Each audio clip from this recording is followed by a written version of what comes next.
Bonjour à tous et bienvenue dans cette nouvelle vidéo. Aujourd'hui, séance endurcissement pour les mains. Donc en karaté traditionnel, on ne se contente pas d'utiliser les mains pour donner des coups de poing. On les utilise pour réaliser de nombreuses attaques. Donc on a les shutouchi, donc avec le tranchant de la main. On a les gamenuchi ou les uraken avec le dos de la main.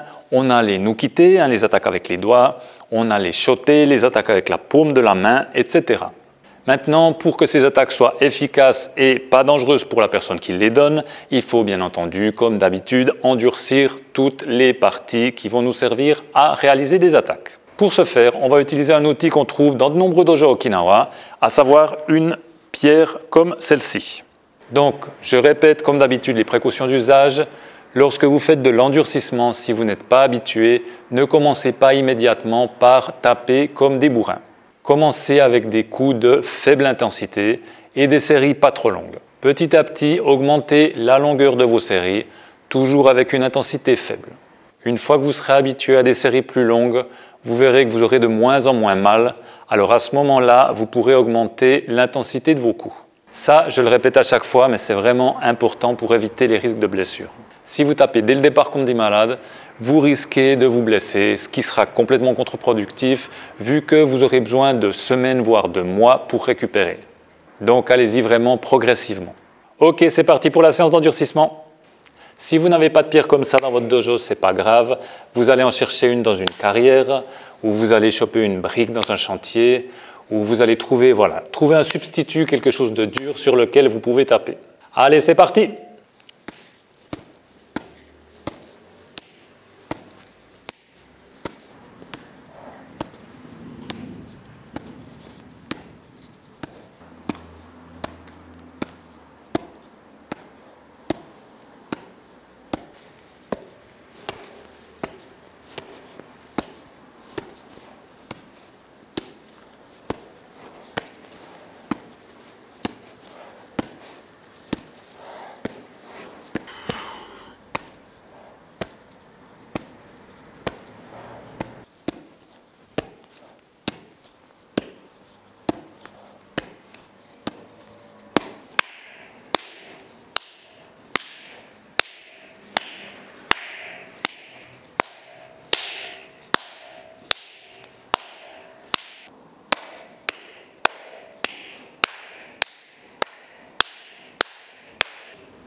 Voilà pour cet endurcissement.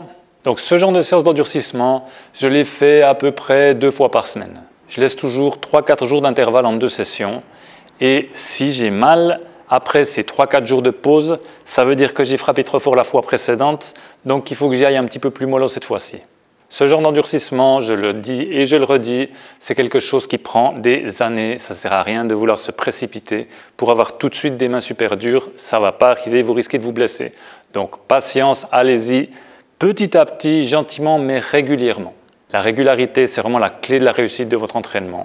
Le karaté, c'est quelque chose qu'on peut pratiquer jusqu'à sa mort, comme le prouvent les nombreux maîtres d'ailleurs okinawaïens qui, à 80-90 ans, s'entraînent encore parfois tous les jours. Donc soyez malin et pensez long terme, de manière à pouvoir pratiquer le karaté toute votre vie en bonne santé. Voilà, c'est tout pour cette vidéo, j'espère qu'elle vous a plu. Si c'est le cas, n'hésitez pas à la liker, à la partager, à vous abonner à ma chaîne si ce n'est pas déjà fait. Et on se retrouve bientôt dans une prochaine vidéo. A plus, ciao!